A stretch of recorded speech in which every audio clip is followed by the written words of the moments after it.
সব সময় আল্লাহর কাছে এই দোয়াটা যেন আমরা করি, আল্লাহ কিয়ামতের দিন তুমি আমার হিসাব নিও না, আল্লাহ তুমি আমার বিচার বসিও না, আল্লাহ তুমি দয়া করে আমারে মাফ করে দিও। আল্লাহ যার বিচার করবেন ও জাহান্নামে যাবে, আর যার বিচার করবেন না সে জান্নাতে যাবে। আল্লাহ যদি বিচার করে আর পাই টু পাই হিসাব নেয়, নামাজ পড়লি না কেন, রোজা রাখলি না কেন, মিথ্যা বললি কেন, খাদ্যে ভেজাল দিলি কেন, মাছে ফরমালিন দিলি কেন, যৌতুক খাইলি কেন, ঘুষ খাইলি কেন, উল্টাপাল্টা করলি কেন, জিনা করলি কেন, একটার পর একটা প্রশ্ন বানে যদি সেই ভয়ঙ্কর দিনে আল্লাহ আমাদেরকে জর্জরিত করে, আমাদের কোন উত্তর আছে? সেদিন আমাদের বাঁচার কোন উপায় আছে?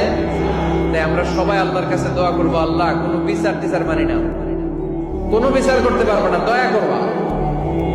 কথা কয় না? কি করবে? এবার আওয়াজ করে বলেন, বিচার চান না দয়া চান?